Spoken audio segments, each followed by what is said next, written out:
আপনার বাড়ির পাশে নব্য ইসরায়েল। আমরা বড় ইসরায়েল সম্পর্কে সচেতন আছি কম বেশি, কিন্তু আপনার ঘরের পাশেই নব্য ইসরায়েলে জন্ম হয়েছে, এই ব্যাপারে আমাদের সচেতনতা নাই।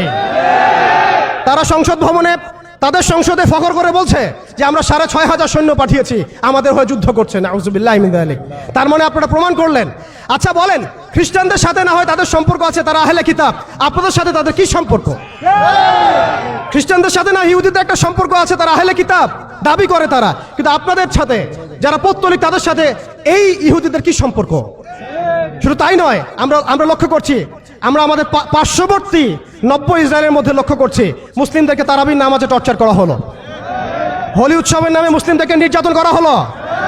আমরা দেখলাম সেখানে গরুর মাংস বহন করার অপরাধে পিটিয়ে মুসলিমকে হত্যা করা হয়েছে।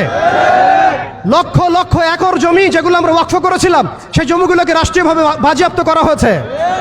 আমি যদি একটা জমি মাদ্রাসায় দান করি, আপনার কোন এখতিয়ার আছে সেটাকে আপনি রাষ্ট্রীয় বাজেয়াপ্ত করতে পারেন? এখানে মানবতা কোথায়? এখানে গণতন্ত্র কোথায়? এখানে এই ইউনাইটেড নেশনস কোথায়? ইউরোপিয়ান ইউনিয়নগুলো কোথায়?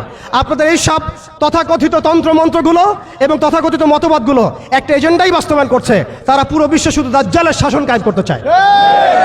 এখন মুসলিম ভাইরা, সর্বশেষ কথা হচ্ছে, আমরা উদাত্তভাবে আহ্বান জানাবো, আপনি যে কোনো ধর্মের হন, যে কোনো বর্ণের হন, আপনি যে কোনো ভাষার হন, যে কোনো জাতির হন, আপনি জালেমের পক্ষ নিয়েন না, মাজলুমের পক্ষ নেন।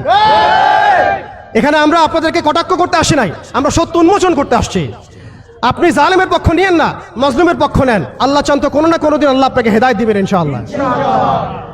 আপনি মানবতার দাবি থেকে এই জায়গায় দাঁড়ান। এই অবস্থা যখন চলছিল তখন কি আমরা ঘুমিয়েছিলাম? উত্তর না। বিগত 100 বছর আমরা ঘুমিয়ে থাকি নাই, সবাই চেষ্টা করেছে কম বেশি, কিন্তু এই সব তন্ত্রমন্ত্রের জালের মধ্যে পড়ে, এইসব তন্ত্রমন্ত্রের গোলকধাঁধায় পড়ে, এইসব নৈতিকতার অবক্ষয়, ইমানের দুর্বলতা, হারাম খাওয়া, সুদে লিপ্ত হওয়া, আমাদের এই মাদক, এই জেনা, এই ফ্রি মিক্সিং, এই পর্নোগ্রাফি, এই সমস্ত কিছুর মধ্য দিয়ে আজকে আমরা আমাদের সেই ইমানি জাজবাকে হারিয়ে ফেলেছি। এখন সময় হচ্ছে সেই জাজবাকে আবার ফিরিয়ে নিয়ে আসা। অতএব আমাদের করণীয় এখান থেকে উঠে আসবে। দেখুন, আপনি গাজায় গিয়ে যুদ্ধ করতে না পারলেও যে অনিবার্য যুদ্ধ তারা আমাদের উপর চাপিয়ে দিবে, সেটা কিন্তু এই অঞ্চলের দিকেও ছড়িয়ে পড়বেই পড়বে। কারণ হাদিসের মধ্যে এসেছে যে মাসিহুদ দাজ্জাল পুরো বিশ্বকে শাসন করবে, শুধুমাত্র মক্কা মদিনায় ঢুকতে পারবে না। অতএব সারা বিশ্বের মধ্যে সে যুদ্ধের দাবানল ছড়িয়ে দিবে, এতে কোনো সন্দেহ নাই।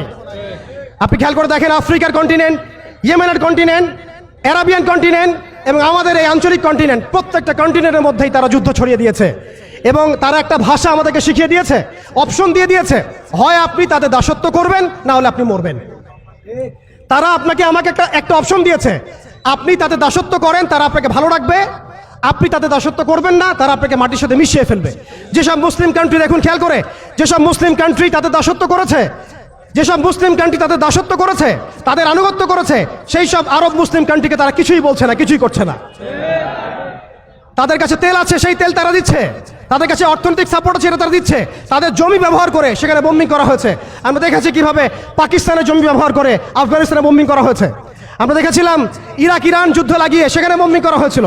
আমরা লিবিয়া, সোমালিয়া, মালি, এই তারপরে আপনার ইয়েমেন, জর্ডান, লেবানন, প্রত্যেকটা জায়গার মিসাল দিতে পারি যেখানে মুসলিম ভূমিগুলোকে ব্যবহার করে তারা মুসলিমদের উপর বোম্বিং করেছে আর মুনাফিকদেরকে তাদের সহযোগী হিসেবে রেখেছে।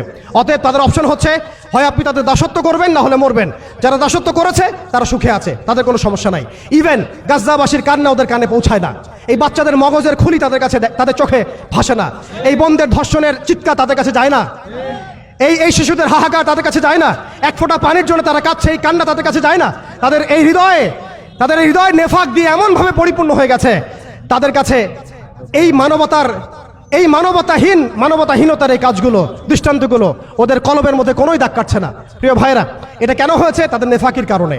অতএব আপনি যদি দাসত্ব করেন, নেফাকিতে চলে যান, আপনারও কোনো সমস্যা হবে না। কিন্তু আমি অনেস্টলি প্রশ্ন করতে চাই, আপনার মধ্যে কি আল্লাহর ভয় নাই? আপনার আমার মধ্যে কি কাল কিয়ামতের মাঠে জবাবদিহিতার ভয় নাই?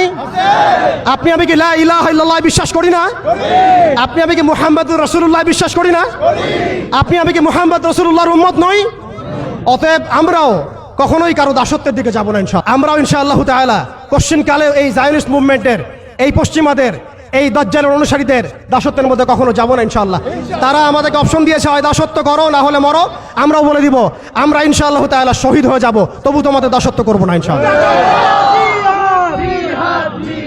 দাসত্ব না স্বাধীনতা,